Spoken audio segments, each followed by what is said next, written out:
Nilai tukar rupiah masih berisiko melanjutkan tren pelemahan akibat tekanan eksternal dan sentimen domestik.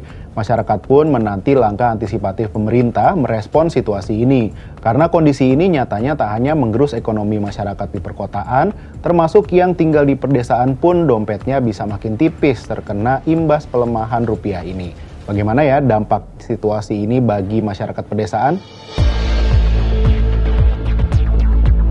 Ekonom senior KB Valbury Sekuritas Fikri C. Permana Minggu 17 Mei 2026 berpendapat sulit untuk memperkirakan kapan dan pada level berapa rupiah akan mencapai titik terendahnya. Apalagi saat ini investor asing cenderung terus keluar dari pasar keuangan domestik. Fikri juga berpendapat pelemahan nilai tukar yang disebabkan sentimen ketidakpercayaan pelaku pasar tidak dapat diatasi hanya dengan mengandalkan langkah-langkah stabilisasi melalui operasi moneter. Sebaliknya, intervensi pasar secara terus-menerus hanya akan menggerus cadangan devisa. Untuk itu penting bagi pemerintah dan otoritas terkait untuk membangun kembali kepercayaan pasar. Kepercayaan tersebut akan diperoleh jika pemerintah bisa memastikan disiplin fiskal dengan menjaga defisit, mengurangi utang, serta meningkatkan pendapatan negara. Nah, bagi Guru Besar Ilmu Ekonomi Moneter dan Perbankan FEB Universitas Airlangga, Rahma Gafmi, wilayah pedesaan punya tingkat kerentanan yang sangat tinggi terhadap guncangan nilai tukar. Pelemahan nilai tukar akan menjadi pajak tersembunyi bagi masyarakat desa melalui 3 jalur utama, yakni pupuk, input pertanian, dan inflasi barang impor. Harga pupuk yang naik, solar yang membengkak, pakan ternak yang makin menjulang, bisa menggerus daya beli masyarakat desa tentunya. Ekonomi pedesaan sejatinya sedang menghadapi tekanan yang sangat tinggi.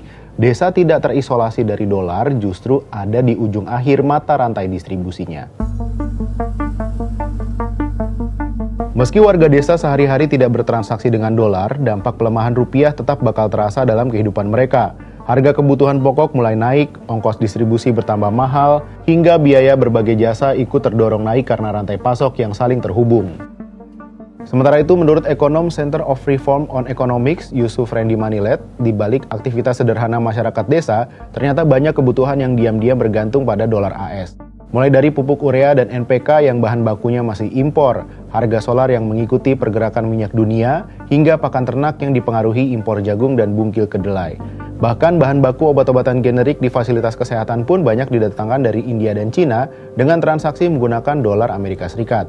Karena itu, Yusuf menilai pelemahan rupiah bukan cuma soal angka ekonomi makro, melainkan persoalan yang nyata dirasakan masyarakat desa. Saat rupiah melemah, biaya hidup warga pun perlahan ikut meningkat. Situasi ini makin berat karena sebagian besar masyarakat desa memiliki pendapatan yang tidak menentu. Banyak keluarga menggantungkan hidup dari hasil panen musiman atau pekerjaan informal yang penghasilannya naik turun.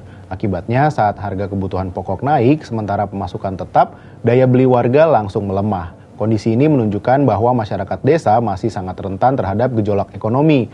Ketika rupiah melemah dan harga-harga ikut naik, tekanan ekonomi di desa bisa terasa lebih cepat dibandingkan di kota. Apalagi mayoritas warga berada di kelompok pendapatan menengah ke bawah. Di sisi lain, konflik geopolitik di Timur Tengah yang tidak kunjung reda turut mengakibatkan disrupsi jalur logistik maritim dan mengerek naik harga minyak dunia.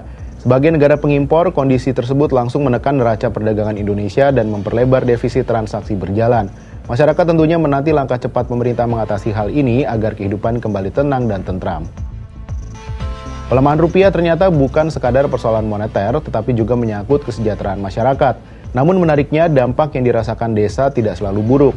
Di tengah tekanan kenaikan harga, ada juga sektor yang justru diuntungkan. Petani kopi, kakao, kelapa sawit, dan komoditas ekspor lainnya misalnya, bisa memperoleh pendapatan lebih besar karena nilai jual hasil panen mereka ikut naik saat dikonversi ke rupiah. Namun pertanyaannya, apakah manfaat itu bisa langsung dirasakan oleh seluruh lapisan masyarakat di perdesaan?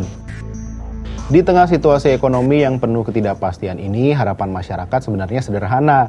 Harga kebutuhan tetap terjangkau, pekerjaan tersedia, dan kehidupan bisa dijalani dengan tenang. Karena itu, masyarakat terus berharap pemerintah dapat bergerak cepat dan tepat dalam mengatasi berbagai persoalan ekonomi yang kini dirasakan hingga ke pelosok desa.